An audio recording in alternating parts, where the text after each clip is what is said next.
দখলকৃত সিরিয়ার গোলান মালভূমিতে ইসরায়েলের সার্বভৌমত্বকে স্বীকৃতি দিয়েছে লাতিন আমেরিকার দেশ কলম্বিয়া। এই ঘটনায় নিন্দা জানিয়েছে সৌদি আরব, ওমান, মিশর ও কাতার সহ মধ্যপ্রাচ্যের কয়েকটি দেশ। কলম্বিয়ার এই পদক্ষেপকে আন্তর্জাতিক আইন ও জাতিসংঘের সংশ্লিষ্ট প্রস্তাবের লঙ্ঘন বলে অভিহিত করেছে দেশগুলো। কলম্বিয়ার প্রেসিডেন্ট হিসেবে আবেলার্দো দে লা এসপ্রিয়েলা দায়িত্ব নেওয়ার পরপরই এই স্বীকৃতি দেওয়া হয়। নির্বাচনী প্রচারেও যুক্তরাষ্ট্র ও ইসরায়েলের সঙ্গে আরো ঘনিষ্ঠ সম্পর্ক গড়ার প্রতিশ্রুতি দিয়েছিলেন কট্টর ডানপন্থী আবেলার্দো। এক বিবৃতিতে সৌদি আরবের পররাষ্ট্র মন্ত্রণালয় বলেছে, কলম্বিয়ার এই স্বীকৃতি জাতিসংঘ সনদ, বিশেষ করে 1981 সালের জাতিসংঘ নিরাপত্তা পরিষদের 497 নম্বর প্রস্তাবের লঙ্ঘন।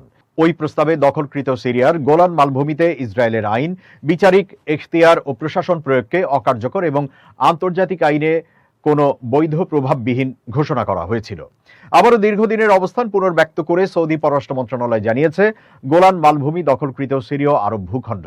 এর আইনি অবস্থান পরিবর্তনের যে কোনো পদক্ষেপ বা সিদ্ধান্ত কোনো অধিকার বা বৈধতা সৃষ্টি করে না বলেও উল্লেখ করা হয়েছে। এমন অবস্থায় গত 10 আগস্টের সিদ্ধান্ত পুনর্বিবেচনা করে কলম্বিয়াকে আন্তর্জাতিক আইন ও জাতিসংঘের প্রস্তাব মেনে চলার আহ্বান জানিয়েছে সৌদি আরব।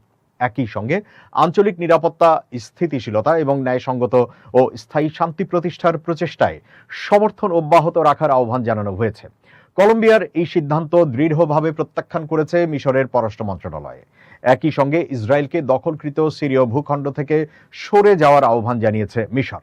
মিশরের পররাষ্ট্র মন্ত্রণালয় এক বিবৃতিতে বলেছে, ইসরায়েলি দখলদারত্বকে সুসংহত করা বা গোলান মালভূমির সংযুক্তিকে বৈধতা দেওয়ার লক্ষ্যে নেওয়া সব পদক্ষেপ ও সিদ্ধান্তের কোনো আইনি প্রভাব নেই এবং এগুলো গোলান মালভূমির আইনি অবস্থার পরিবর্তন করে না।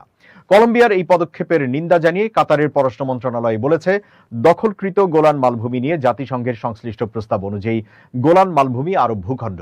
কলম্বিয়ার স্বীকৃতি ইসরায়েলকে সহযোগিতা করলেও এই বাস্তবতা পরিবর্তন হবে না। কাতার সতর্ক করে বলেছে, দখলকৃত গোলান মালভূমিতে ইসরায়েলের সার্বভৌমত্বকে একতরফাভাবে স্বীকৃতি দেওয়ার যে কোনো পদক্ষেপ আঞ্চলিক শান্তি প্রতিষ্ঠার প্রচেষ্টাকে গুরুতরভাবে ক্ষতিগ্রস্ত করবে।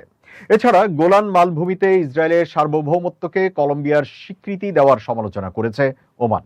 দেশটি বলেছে, এই পদক্ষেপ আন্তর্জাতিক আইন লঙ্ঘন। 1967 সালের যুদ্ধে গোলান মালভূমির অধিকাংশ দখলে নেয় ইসরায়েল। 1981 সালে অঞ্চলটিকে ইসরায়েলি ভূখণ্ডের সঙ্গে একীভূত করা হয়। তবে জাতিসংঘ নিরাপত্তা পরিষদ ওই পদক্ষেপকে অবৈধ ঘোষণা করে এবং আন্তর্জাতিক সম্প্রদায় এর স্বীকৃতি দেয়নি। 2019 সালে যুক্তরাষ্ট্রের তৎকালীন প্রেসিডেন্ট ডোনাল্ড ট্রাম্পের প্রথম মেয়াদে ওয়াশিংটন গোলান মালভূমিতে ইসরায়েলের সার্বভৌমত্বকে স্বীকৃতি দেয়।